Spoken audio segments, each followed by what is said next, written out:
So good morning, everybody. So my wife suggested, since this is my last meeting as president, that I dress for it. So as you can see, I've dressed. I welcome everybody this morning, and please stay with us after the presentation for a little business meeting and the introduction and the inauguration of our new president. The audio visual today will be handled by Randy Accorsi, who's done some consulting work for us. So hopefully that'll be good. I'm like Dave Schwartz, if you will, please introduce our speaker this morning. Well, I would be delighted. I'd like to welcome Bob to our meeting this morning.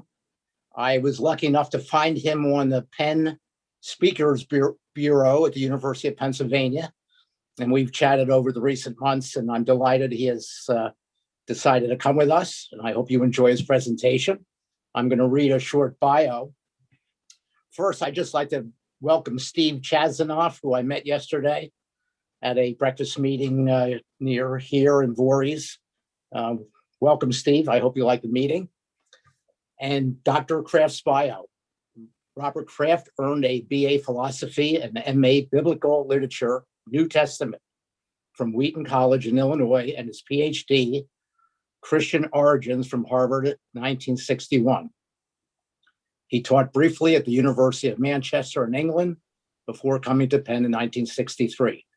The primary focus of his scholarly career has been on the interfaces between early Christianity and its Jewish ancestry in the framework of the study of religion more generally. He is a member of the Dead Sea Scrolls Foundation Advisory Board and has been involved in editing some of the Greek Dead Sea fragments, including the use of computers to assist in such tasks. He has been to Qumran twice and Israel 5 times, including in 1997 for the 50th anniversary of the Dead Sea Scroll discoveries. I welcome Robert Kraft. The Dead Sea Scrolls are, when I was a student back in the day, were discovered in probably about 1947. The date is not exactly sure, but I think they've kind of fixed that as the primary date. We had a conference in Israel in 1997 to commemorate the 50th year after the discovery of the scrolls. And that's when I first, myself personally, got to Qumran, although I got into the cave in Cave 4 in Qumran, although I had been there before as a tourist just to see the ruins and the general layout of the land. The Dead Sea Scrolls were found by accident. They were not part of an archaeological dig, although later on archaeologists got involved and found more of them. But the first ones were found by accident by a Bedouin, I guess, looking for his animals in the different caves. And the story, whether it's true or not, is that he threw some pebbles into the cave and heard tinkling or breaking of pottery, and thought that the caves were inhabited by evil spirits, so he didn't do anything. But he was a young guy, and he told some of the older people in his Bedouin tribe about it, and they went back and looked, and they found the jars in the cave broken, and a couple of scrolls that had been sequestered in the pottery jars. And they brought them out and showed them to one of the church representatives of the Eastern Orthodoxy in Jerusalem. And this was the beginning of a long period of discovery. And now the archaeologists started looking for caves and found some more, so that there were other discoveries that were actually more scientific than the first ones. And the ultimate well, I guess it's hard to really make an ultimate judgment. There were 12 caves that were found. 11 of them had evidence of occupation in them. And then some other caves were found further to the south. So there are the Qumran Caves. Those are around a set of ruins that are called Qumran. And then there are other caves down at Masada in the south. How many of you have been to Israel?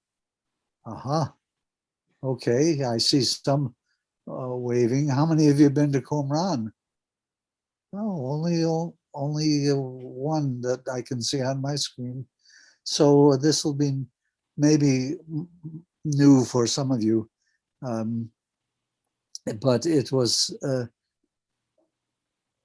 the caves themselves rendered something like fragments of 800 documents, 800 scrolls of different types. So it's a gigantic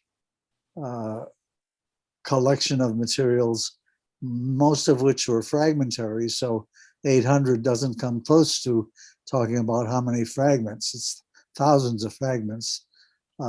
They're set up primarily in Israel in the museum there, which is a wonderful place to visit. A few of them got out of Israel and are in other museums, but most of them have remained in Israel. Of the 800 documents or 800 scrolls for which we have fragments, most of them, that may be true, at least many of them, that's a little hedging way of going about it. Most of them are biblical in Hebrew. Some are in a dialect related to Hebrew called Aramaic, and even, some of them are even in Greek. I've worked on the Greek materials myself as a co-author of or co-editor of one of the major scrolls from the southern discoveries. I haven't worked on any of the Hebrew materials themselves, although I've seen them, but my Hebrew is not that great. My habit as a speaker is to answer questions, so hopefully you'll come up with questions. But I suppose to get the ball rolling, let's look at some of the materials that are online. If you were to go to Google and to Google Qumran or Dead Sea Scrolls, you'd have hundreds of hits. There are lots of materials all over the place.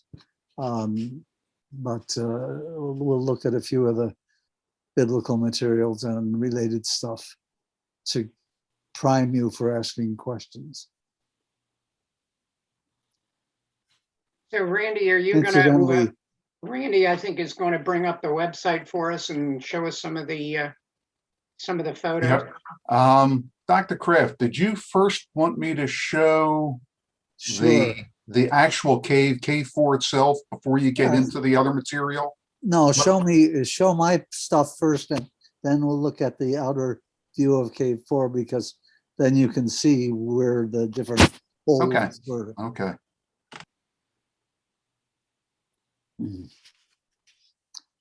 My pictures are very few, but they're from the 1997 commemoration visit.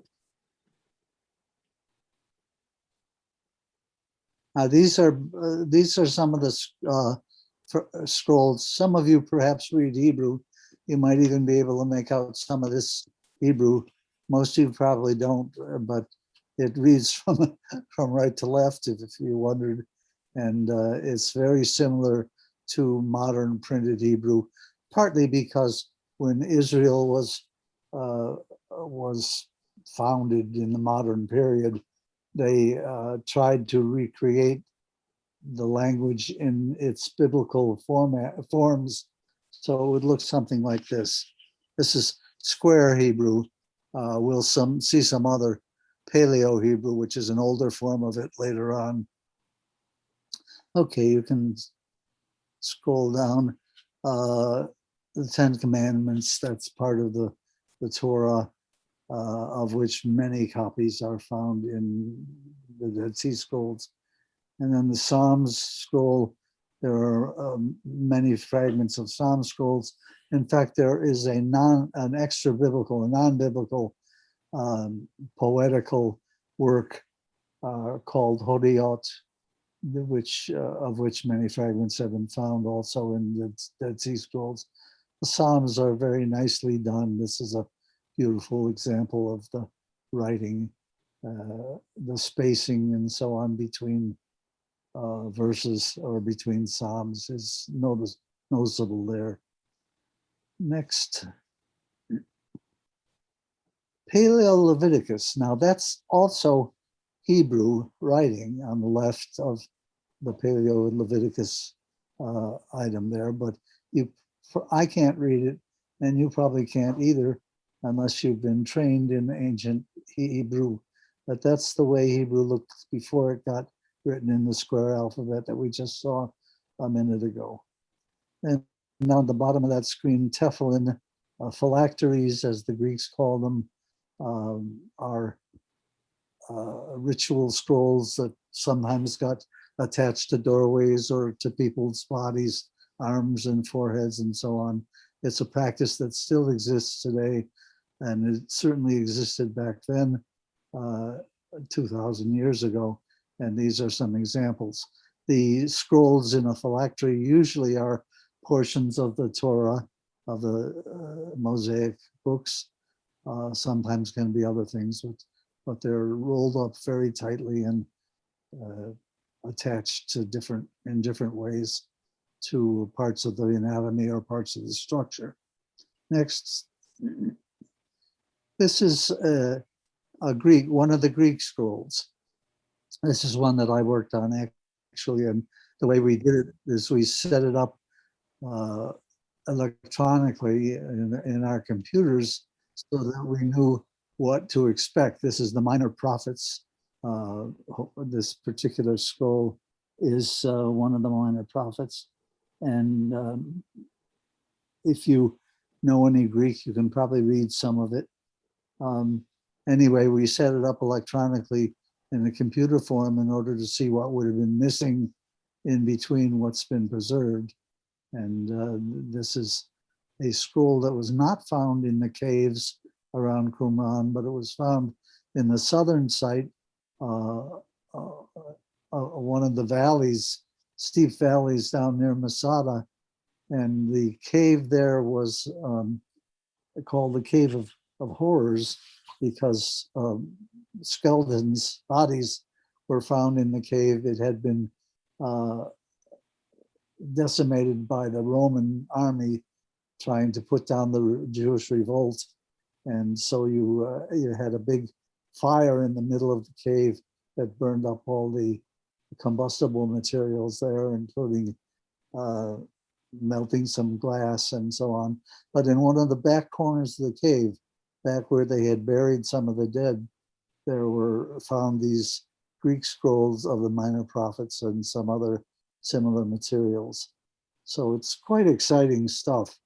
The Greek translation of the Minor Prophets and of other biblical stuff had been done in pre-Christian times, but this particular translation, this particular version of the Minor Prophets was not among the oldest translations. It's a more recent translation and has some interesting characteristics that helped to identify the people who passed it along.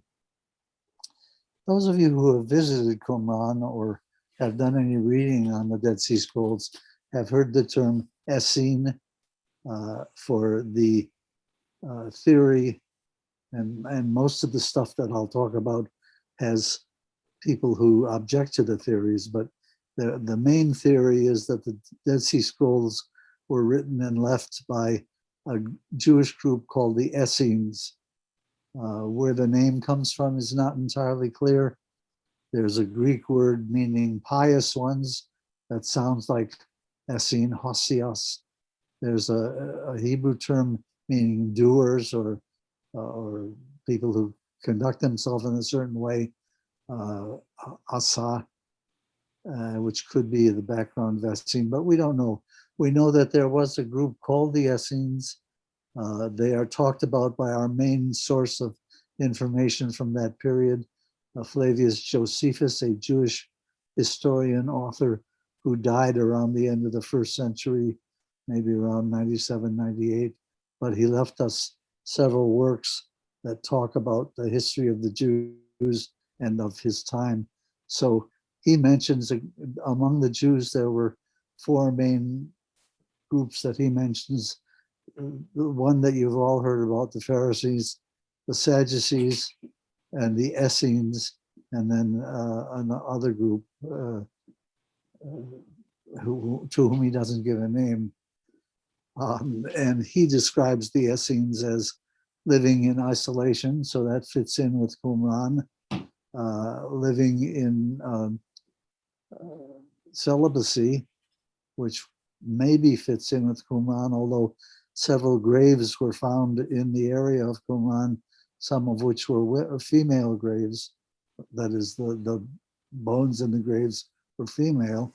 So we know there were male and female occupants or associates of the Qumran community.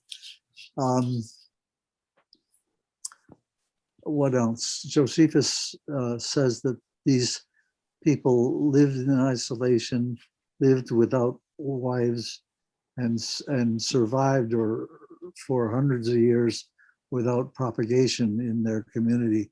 So it's an interesting sidelight on Judaism, which is not usually known for being a celibate group or celibate groups, but this group apparently was. The scrolls themselves, the fragments of 800 scrolls, do not use the term or mention the name Essene. So even though scholars today will say, oh, these are remnants of an Essene community, we don't have a placard or a heading in any of the manuscripts that mentions the name Essene. We do have references to particular individuals, sometimes by coded names like Teacher of Righteousness. He's one of the big heroes in these groups, or Teacher of Lies. He's one of the anti-heroes in the group, but we don't have a whole lot more of individual names. So it's a big mystery. And for every statement that I can make about the scrolls in Qumran, there will be a scholar who objects to it, or a group of scholars who think otherwise.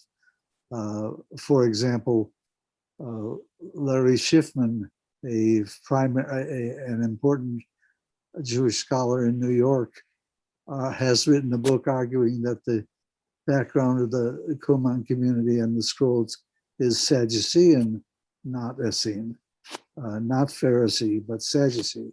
And whether that's true or not, we can't tell. All we can do is look at the scrolls themselves and see whether they give us enough information to be content with conjectures that we modern scholars come up with. A group of the scrolls have come to be designated as sectarian. One of them is called the Manual of Discipline, which gives different rules for people who live in the community. And so it's called sectarian because there's an example of it. It's called sectarian because it seems to be referring to a particular subgroup of Judaism.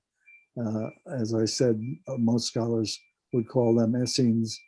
And this is one of the most interesting scrolls because it gives us new information that we only had some kind of hints at in Josephus and some other ancient authors. Below that, next on the list, Enoch. Now, most of you know the name Enoch, I suppose, if you've been aware of biblical stories. Enoch is the one who disappears in the book of Genesis. He walks with God and so on. Well, Enoch is a big deal in some groups of ancient Jews, and he's a big deal for the Dead Sea Scrolls. There are, I think, 17 fragments of the Book of Enoch, and this is one of them here.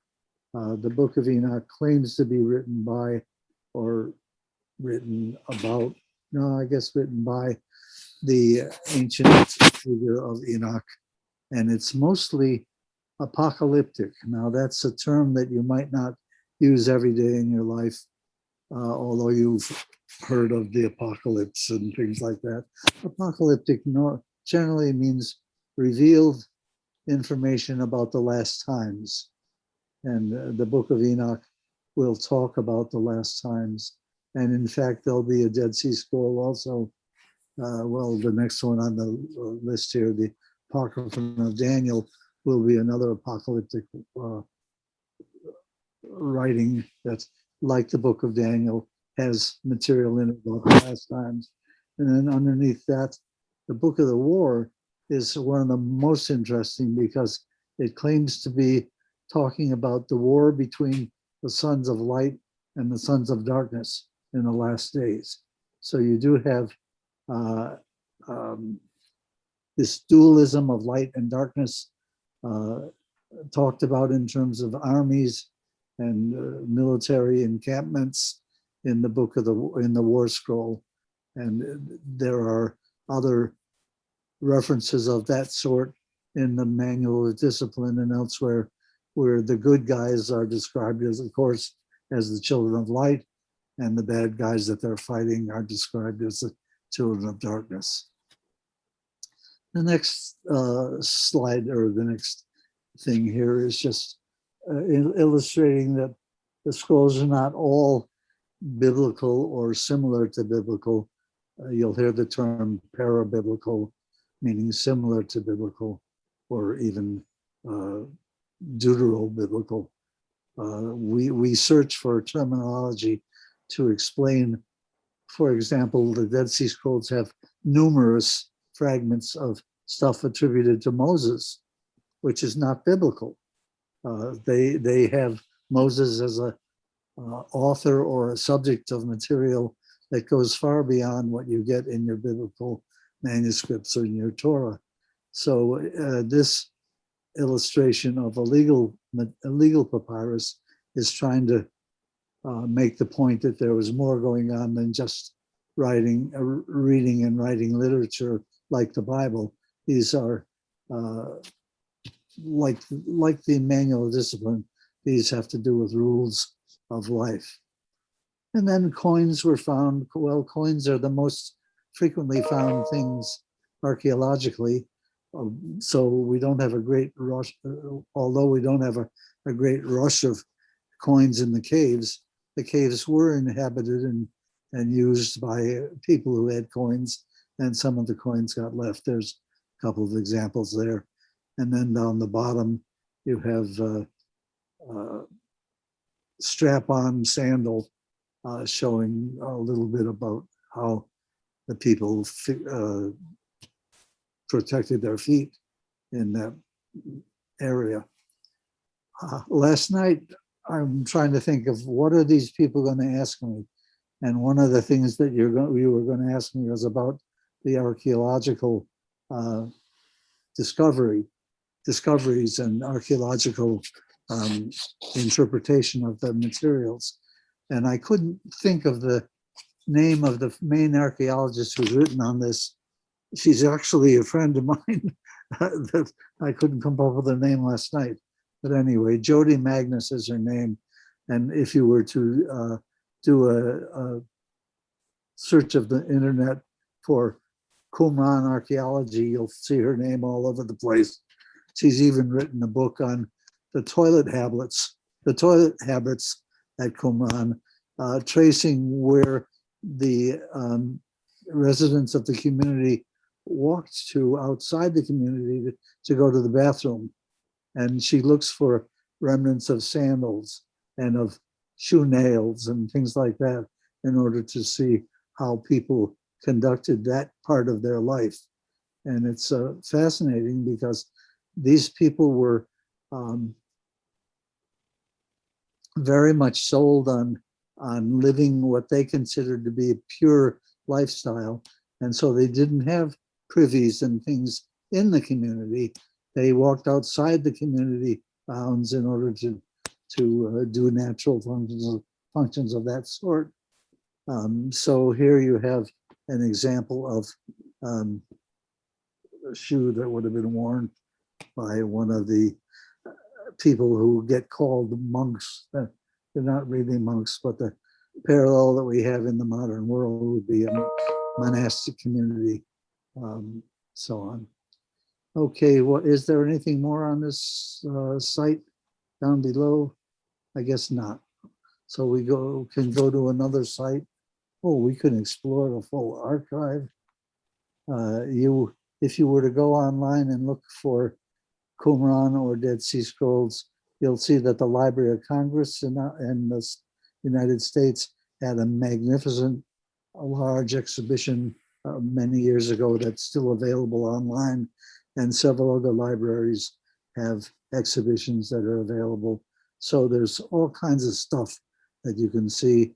And no, I didn't bring any of it home for my private collection, although I do have a few pieces of papyri that I bought online, but they're not from the Dead Sea Scrolls.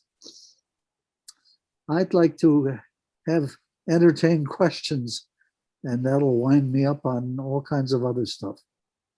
So, Randy, I think you had some photos of the doctor yes. at the cave. So if you want to, I do. I'm going to bring them up. And also, Dr. Kraft, I just came across the other two links that you had. One was, hang on a second. One might have been a Wikipedia link. They have a fairly large list of topics. You all know Wikipedia and Google, I hope. It was called Scrolls Content. Okay. Do you want, I can bring that up. I'll bring you, what the heck? It'll engender more questions, I suppose. I was going to say, but I often say nowadays, Google is my Bible. And so if you have any questions that are Google-ish questions, yeah, this is the Israeli exhibit. The Leon, go up a minute to the top of this. Oh, okay, you can't go up. You can only go down.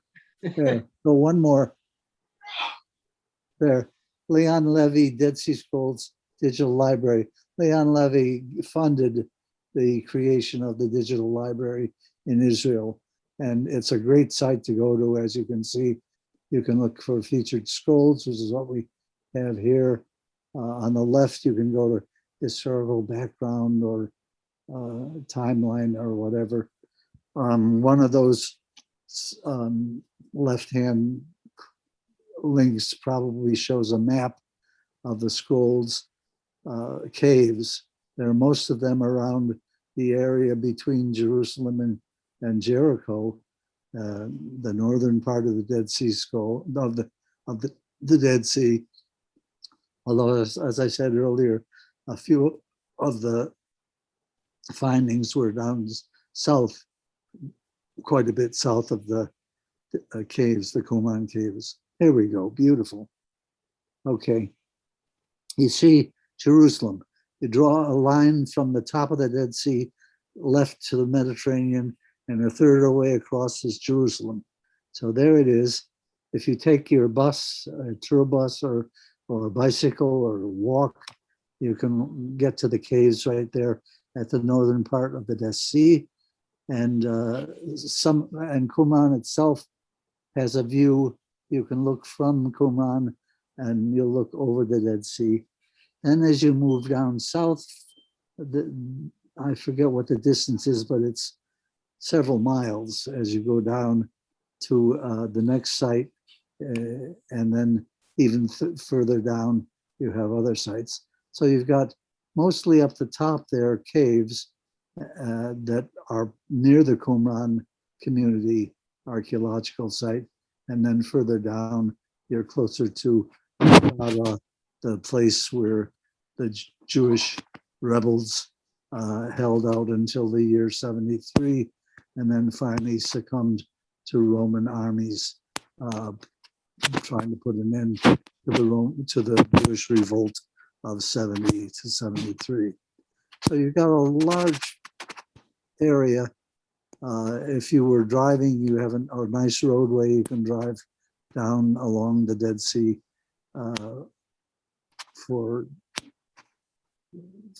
from these different sites. And then up the top, the very top site is unrelated to Qumran and unrelated to the scrolls as I'm talking about them, but they have remnants of, in another cave setting, remnants from the second revolt. There was the Jewish revolt that was quelled in 73, broke out again. And there are some remnants of that revolt up in that top area. So you got lots of junk here, all of it exciting to us historians and quiz masters about different things that happened in ancient Israel. So let's have some questions for Dr. Kraft. If you know how to use the chat function, it's under reactions. It's the first icon. There's a hand that's up. You click on it and it comes up on your screen. If you don't know how to use that, it's called reactions. Just wave your hand at me as we finish with one questioner. We'll go to the second one. I see Len Berman has his hand up. So go ahead, Lenny. You have to unmute yourself if you're going to ask a question. I just unmuted. I remember seeing a picture of a copper scroll, yes. And I was curious as to what was on it because I don't remember. And why might it have been in copper rather than in papyrus? Well, the copper scroll is unique in that it's not written on leather or parchment, and it's not written on papyrus. It's written on copper. That's why it's called a copper scroll. Yeah. And it was found in Cave 3, which didn't have much else in it. It took a long time to decipher.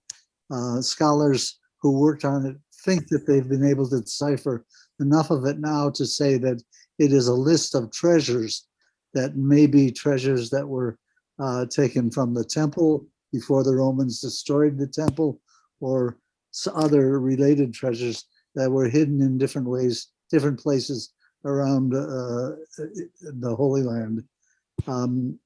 Scholars have deciphered what they think the scroll is saying. They have found no treasures, so they're still waiting for you to go and check out. Thank you. Richie? You can find go the ahead, nice... Richie, if you'd unmute yourself. Okay, thank you. Recently, there were some new scrolls discovered. Was that from the Cave of Horrors, or is there a different place? Yes. No, from the Cave of Horrors, yeah. It was. Okay. And did you see any pictures of how to get into the Cave of Horrors? No, I didn't see that. No. It's terrible. It's on top of a big cliff, or the side of a wadi, the side of a river valley, that you can only get at by dropping ropes over the side of the top of the area and then climbing down the ropes and getting into the cave. So it's quite difficult to get to. And of course, once scholars and political authorities discovered that it was an important place, it got protected from the kind of looting that was done in some of the other caves to the north. But it's the back. It's other fragments of the scroll that I actually worked on and helped publish back years ago, the Minor Prophets Greek scroll. Is looting still a major problem in the area? Well, to the extent that if you live in the area and have flocks and so on, you're more likely to find caves than the authorities who are looking for them. Although one always hopes for science to create underground surveillance machinery that will reveal caves that have been covered over by earthquakes and natural events that have closed up the entrances. So academics, the Israeli scholars and other archaeological scholars have been looking for other materials, and they may come up with some, because there's been a lot of shifting of terrain because of earthquakes and similar phenomena. Okay, thank you. Lee Yasker, go ahead, unmute yourself, please. Okay, thank you for your presentation. Years ago, I remember reading about controversies about authenticity of lots of the scrolls, including the scrolls in the museum. What's going on with that? It's a tough one because the scrolls obviously became an economic entity when they were when it was clear that people were willing to spend a lot of money to buy them.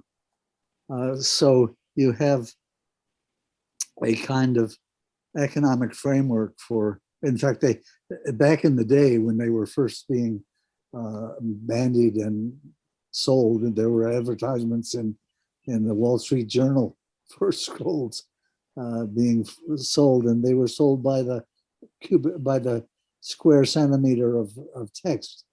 And so you are not surprised to find that forgeries have emerged. There are several difficulties because some people can do a very convincing job of forgery, and you now have criteria that have been developed and sometimes applied. There's carbon-14 to try and find the age of material. There's ink analysis that can also tell you whether the ink is modern or ancient or whatever. But in most instances, in order to do that, you have to destroy a little bit of the material. And so if someone has spent thousands of dollars for a fragment that was advertised as a Qumran fragment, they're not likely to subject it to all the ultimate in testing. They'll subject it to handwriting tests, paleography, ancient writing, and maybe even if it's if there's enough of it, they might even subject some of it to carbon-14 or ink dating. But a lot of the fragments were bought by individuals or by museums. There weren't that many, but there were enough that I had a friend in Israel who has subsequently died. He had 5 of them, and there are museums in Belgium and Scandinavia and so on that have fragments that have been questioned. So there's an attempt to determine what's legit, what's authentic, and what isn't. The biggest, one of the bigger collections is probably the Bible Museum in New York that the Hobby Lobby Green family owners have funded, and they have a number of fragments that were probably forgeries, and they have now tried to do more checking of that. But it's been one of the big problems. The scrolls themselves that were found in the 40s and 50s, 1940s, 1950s, are unlikely to be forgeries. They came to light fairly quickly. They were gobbled up by the library and museum in Israel and elsewhere. So you have a lot of authentic stuff. It's only the smaller fragments that found later on and marketed later on that are suspect. Thank you, Doctor.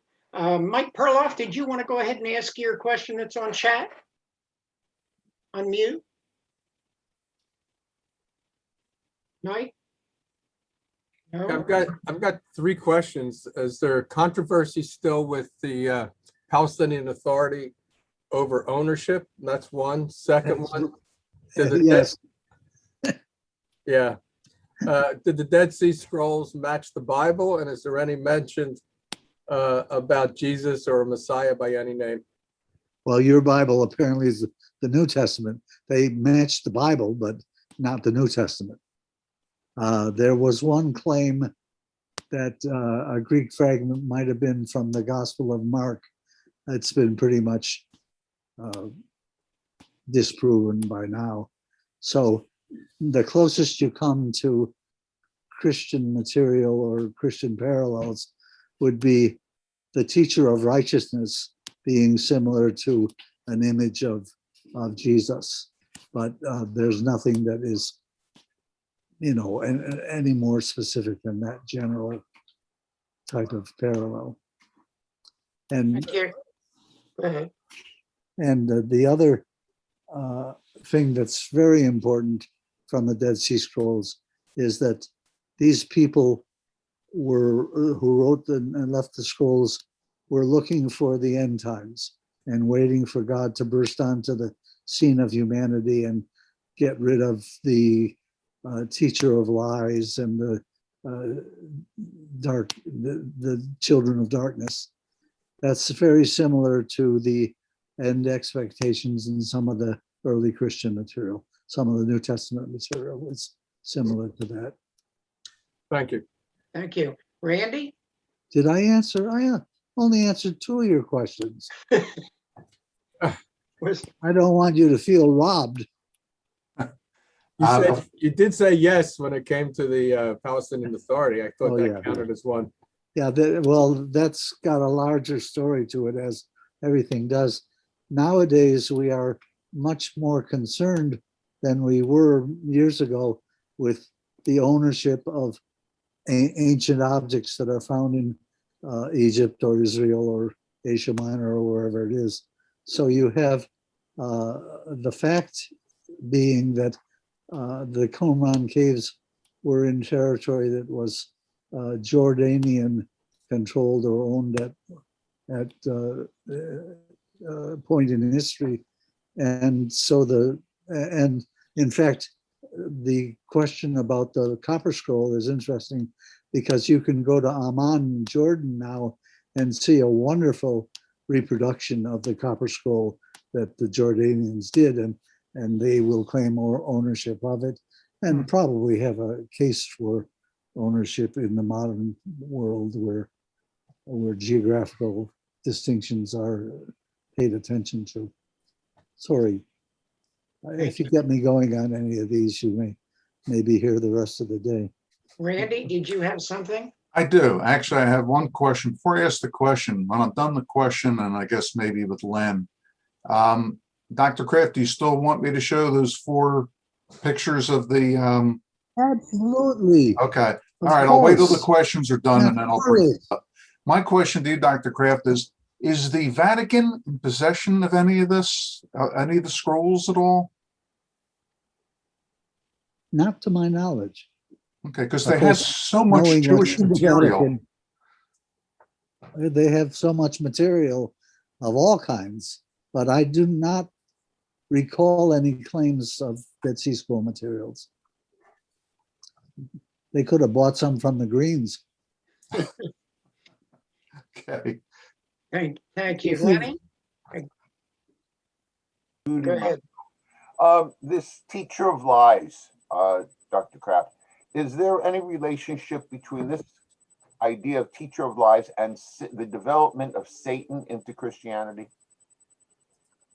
Well, it's certainly not unrelated, but you didn't need the scrolls for Christianity's Satan to develop.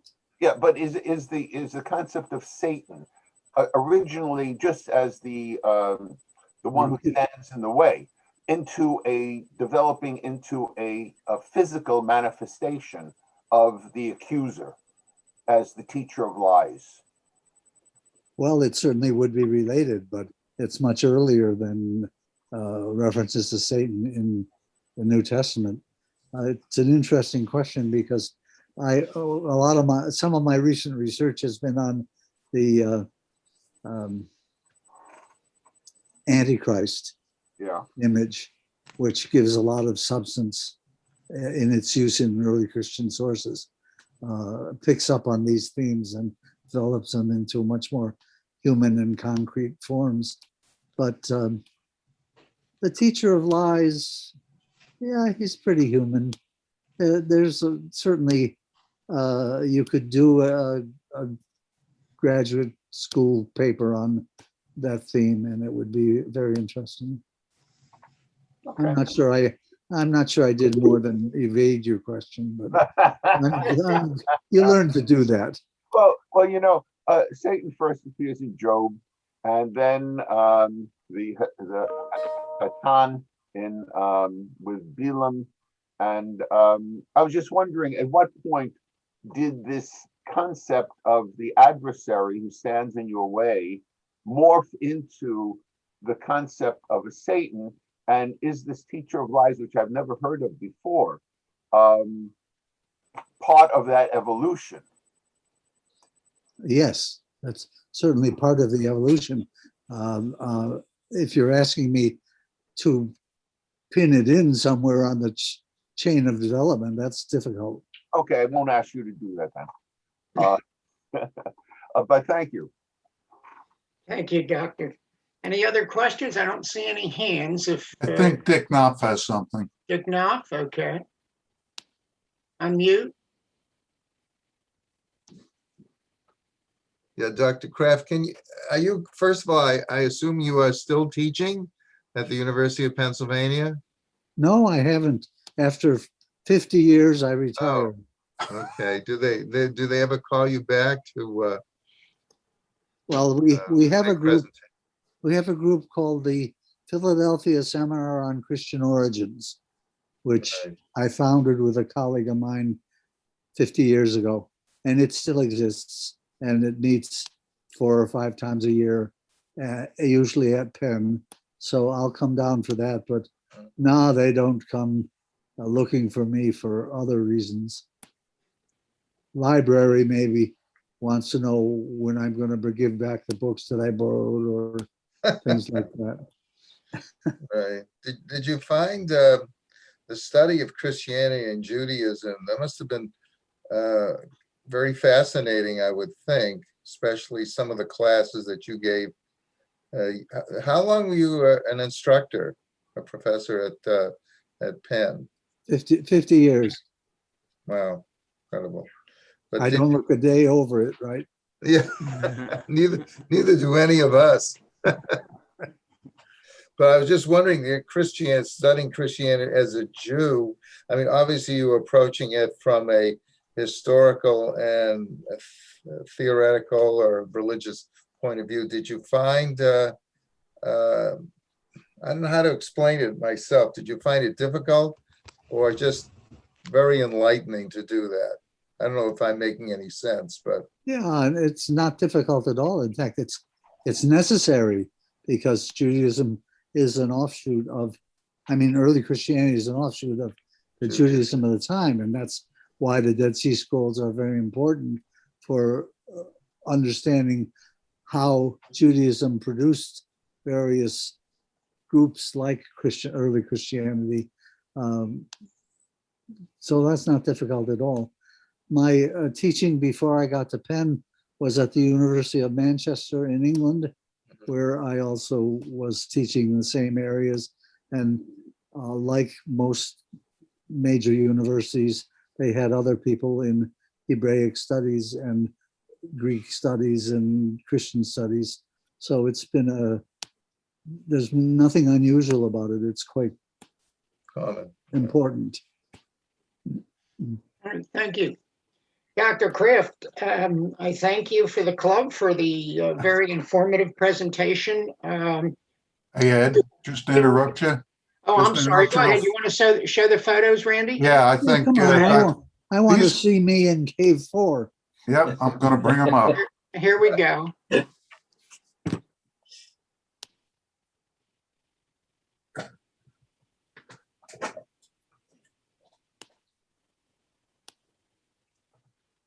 Well, that's just a general picture of the hillsides in which some of the earlier caves were found.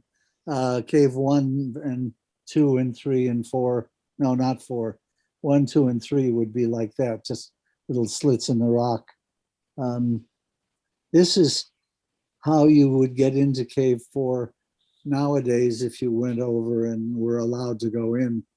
Cave 4 is underneath. And these kids were part of a tour that I was on going into cave 4. There, now you're inside. You came down from the right-hand side of that picture down onto a platform, and then there's cave 4. We don't know whether those marks in the wall are for shelving. I mean, the scrolls in cave 4 were hundreds of scrolls, and they were found on the floor. Well, we think they were found on the floor. We don't know because the Bedouin found them first. But whether there were actually shelves in the walls there or other kinds of structures to hold the scrolls, we don't know. And if there were wooden shelves, they disintegrated over time. This is again inside cave 4. Some of our tourist party back in 1997. You see that projection of light on the upper left-hand side. That's from the entrance that we saw the kids getting into, which is behind us. And then if you walk out that entrance ahead of you, you would be ill-advised because you're going to fall down a pretty tall cliff into probably some fairly soft stuff, but I wouldn't advise it. Do we have a picture of the other picture of the scroll of the cave 4 from a distance? No, we don't. It's Oh, that's a shame. Okay. that's the only 4 I have. Oh, I'm sorry. You can find all kinds of pictures of cave 4, which will show enough of it that you can see the opening, and then down underneath it, all of the I guess it's mostly chips of stone that were removed from the cave over the hundreds of years of occupation. And then at the top, you can see the holes where the kids were going into the cave. And that would be interesting to look at, because these caves were in antiquity. You had to have ropes and ladders in order to get into them. You didn't have any easy access to most of them. And that's why they survived. Well, I shouldn't say that. That's true for cave 4 and for the Cave of Horrors and a few others that were entered from the side of cliffs. The other ones, like caves 1, 2, and 3, are slits in the rock, like you saw in that other picture. There, you see those things can easily get covered if a earthquake comes along and shakes up those rocks. So there are probably other caves that have been covered and haven't been recovered yet. There we go, beautiful.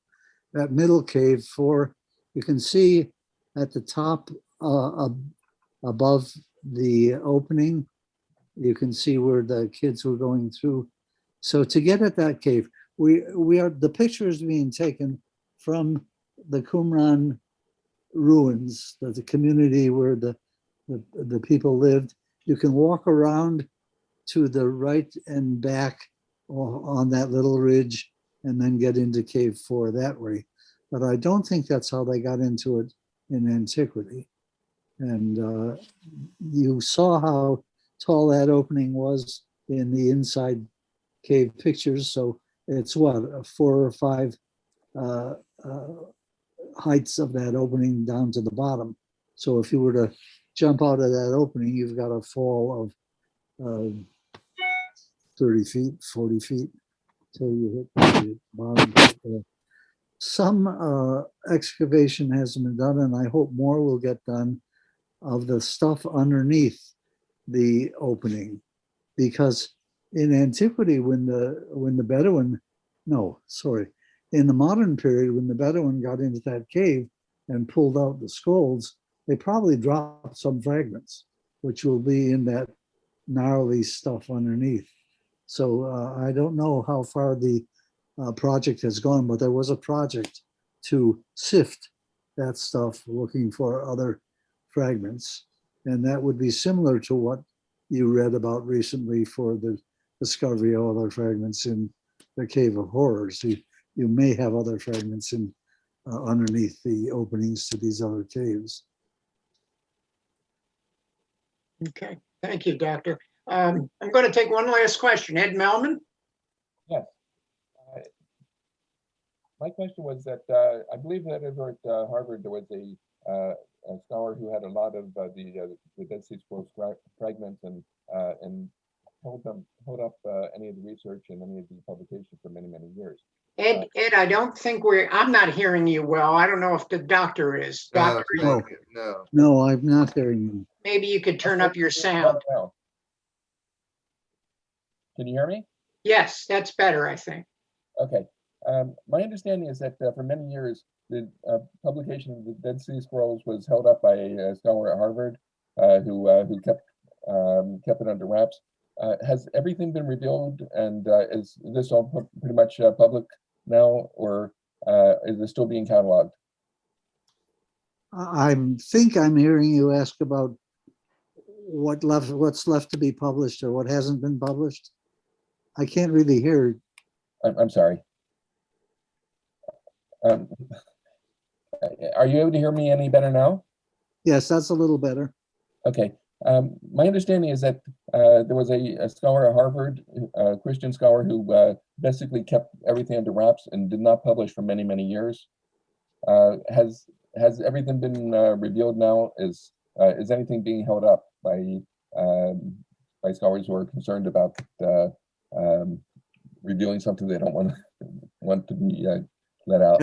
Everything has not been published. The original archaeological reports, which I think are maybe in Belgium now, are being published, are being re-edited and published with newer information, but it hasn't all appeared yet. You need to look, I guess if you were really interested in that, look for Jody Magnus' book. She just wrote a book in the last few years on archaeological aspects of the Dead Sea Scrolls discoveries. And she should give you as much as you can get nowadays on that. Okay. Is that me or you? Yeah, that was me.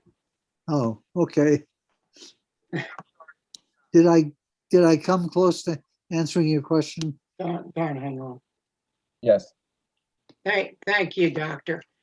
Doctor, thank you for the very informative presentation. You will receive from us a one-year membership in our club, and maybe one of these we're going to start having live breakfasts again. Maybe you can take the trip from Ambler and have breakfast with us one of these Sundays. But we'll keep you informed.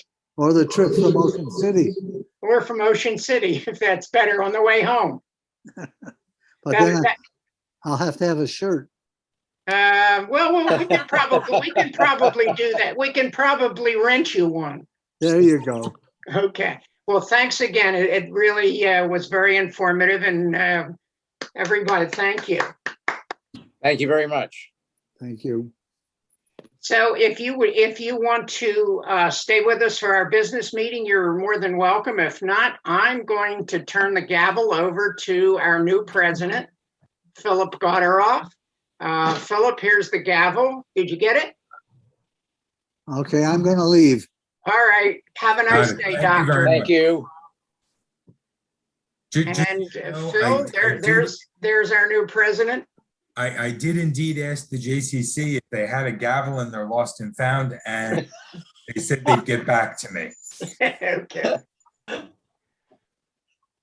No, but thank you all. I actually did not prepare a business meeting agenda, so I didn't know I was running a business meeting. Well, we have the picnic.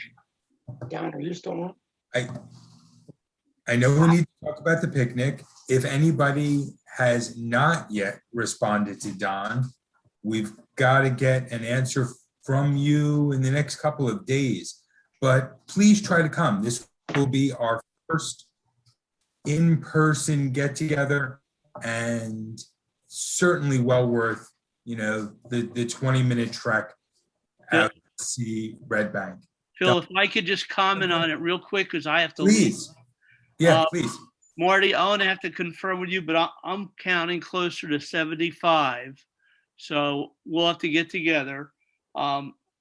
If you're on the list, I would encourage you to bring a beach chair. Yeah. We only have the pavilion from 11 to 2, and then seating is minimal. So, that'll be important. But we have a meeting Tuesday with the committee, hopefully to finalize things. Don, Yes. are we gonna be like having a barbecue to like cook hot dogs if we want to?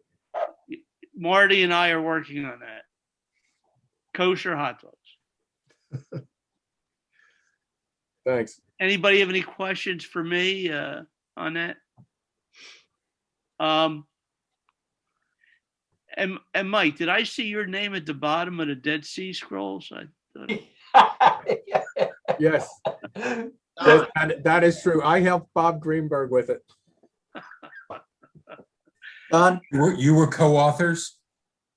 No, actually, I was the author, and Mike kept waking me up.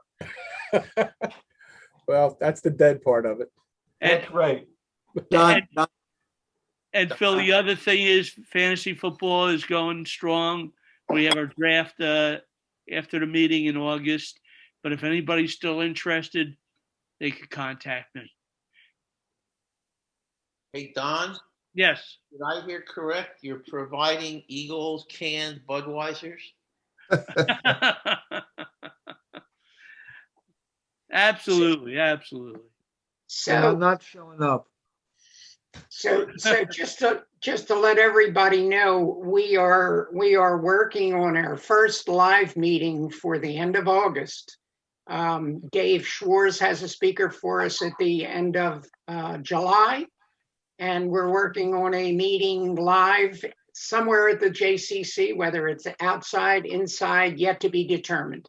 So keep that in mind, and maybe we'll get to see each other for the first time in 18 months or so. No, that's the picnic, Ed. The picnic we get to see. Well, that's true. We do. You're right. But at a breakfast. At a breakfast. So first we have lunch, then next month we have breakfast. There you go.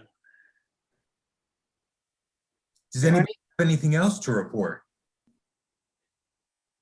Anything else on your mind? Yeah, let me just reiterate, if you're not on the list for the picnic, you need to contact me and let me know so that we have an accurate count. That's very important. We want to make sure we have adequate food for everybody. Don, besides bringing picnic chairs, like beach chairs, is there anything else that you would suggest that we bring along, such as extra water or stuff like that? We're bringing beverages. We should have that. I'm going out this week to pick up water, diet soda, regular soda, and I think possibly we might even get some iced tea. Yeah, food and drinks should be covered, but once we lose the pavilion, we lose our seating. Exactly. So if you have any games, any lawn games to bring, please bring lawn games. Yes. Never have too many of those. And the site is over 50 acres, so we have plenty of room. Mm-hmm. The committee still has a meeting Tuesday evening, correct? Tuesday. Correct. Yep.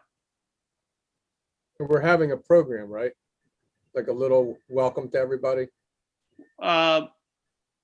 I invited a speaker who is in charge of the museum to speak. I sent him a follow-up letter. I have not heard back from him, but I have a feeling he'll be available.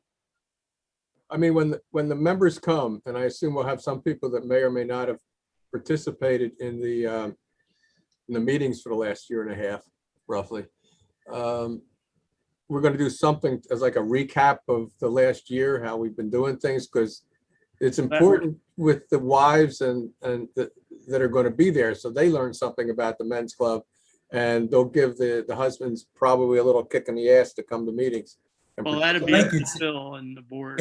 Mike, it sounds like you just volunteered to give a recap of the last year. I mean, I would do it, but it's not my position to do it, Phil. Or Ed. To give a recap of the last year, I don't know that necessarily falls into any one position. Or maybe we could break it up on a few people. But yeah, I'd participate in that. Why don't we leave that for the picnic committee to decide at the next meeting? Yes. Yeah. Perfect. And the meeting's what, Tuesday? Tuesday, Yeah, Tuesday at what time? 7:30, is it? 7:30. 7:30. And it looks like there's a request for a rundown of all of the officers. I responded back saying, Oh. go to the webpage and you can see it. Good. You hit about, and I think it pulls down something that says officers.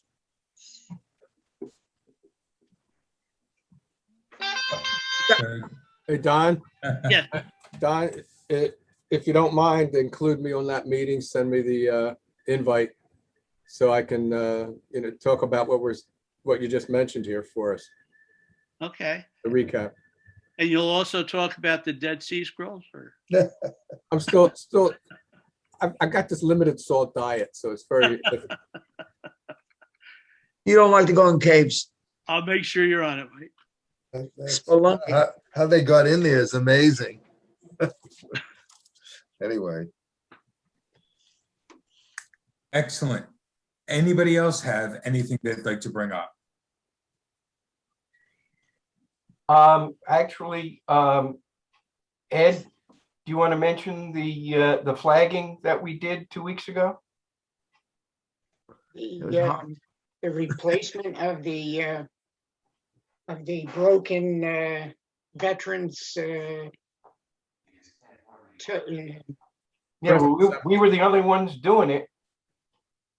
That's true. We were. Well, I think everybody was aware. They've gotten the emails, and of course, we carried through with it. We had about a dozen members at the Crescent Memorial Park for our second appearance there. The first appearance was flagging before Memorial Day, and our second appearance, we volunteered to go back and replace the markers, the veterans markers that were broken or missing. And we replaced, I don't know, probably 100 or more markers while we were there. At least a third of the 1,000 that were there. At least a third of the 1,000. Yeah. Our group alone did over 100 of them. Okay. We replaced a lot of markers. Yep. Yes, we did. And we didn't finish. And we kind of left it with the JWV people that we would be interested in going back in the fall when the weather's a little cooler and completing the project. So that's something that we can think about for the fall. But I know we did a great job of marking our veterans' graves, which they surely are deserving of. There were missing markers, broken markers, so forth and so on. So I thank everybody who did turn out. As I said, we had about 12, I believe, and a few people from the JWV. I guess that was about it. Well, mentioning the JWV, I think we should let everybody know that the new commander of the local post is Bill Roth, one of our longtime members. Mm-hmm. Yes, he is. And while I have the floor, I would like to just thank everyone who helped me. I know I'm going to be known forever as the COVID president, and it'll be easy to remember when I was president. I guess it's almost 15 or 16 months, something like that. and a little bit different. Hopefully, we did a good job of keeping everybody involved and had some great speakers. I can't thank Dave Schwartz enough, who just keeps coming up with these speakers, and I don't know how he does it, but hopefully he'll live to be about 120 and no one else will have to do it, because I don't know if they can. And of course, Not like him. our IT department, Marty Raffner, and Randy, our communications guy, I thank you all for your help. If I missed someone, I'm sorry I missed you, but thank you all. Oh, there is one more thing. I just remembered that right at the 3-4 days after the picnic, we volunteered to put together new shelves at the new site for the food bank. And we could still use a few people. So if I may, the people who already volunteered were myself, Melitz, Sternberg, Sternchos, Bernstein, Edinger, Stein, and Raffner. And we could very much use at least 2 or 3 others, so it goes very quickly. Is there anybody who's on now whose name I could put down? It's going to be. You have to tell them when. One day. It's going to be in the mornings. They gave us 4 days. There's no way it's going to take that long at all. They gave us see, our picnic's on the 11th, so it's a 12, 13, 14, 15. I'd be amazed if it goes past the first 2 days. That'd be Monday and Tuesday, at the most Wednesday, and you don't have to commit to all 3. Mike, what are the hours? Yeah, what are the hours? Whenever we want. It's in the morning, so I'm guessing it's best to not go during rush hour. So I'd say, what, 9:15? And if you can only stay an hour, you stay an hour. If you can stay 3 hours, you stay 3 hours. We do believe the building's air conditioned. I'm keeping my fingers crossed. They have said it is air conditioned. The new, I think they call it the carriage house.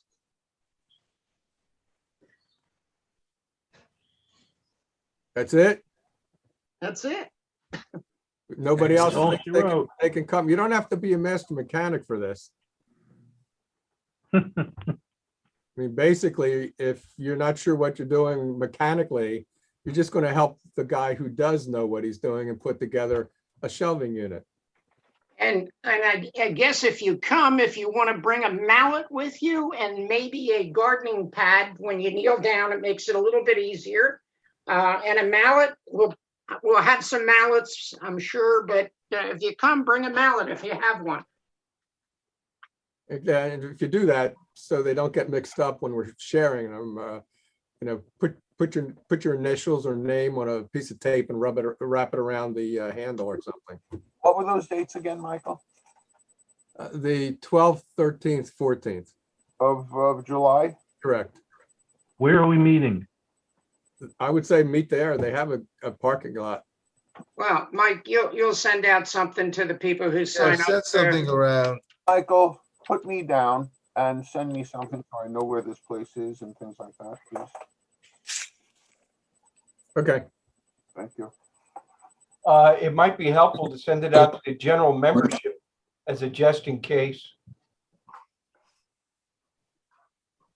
Yeah. All right.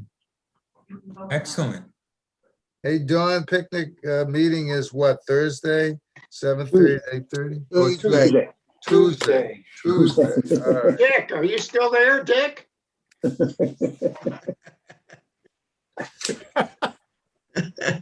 Dick, it's a day that ends in Y.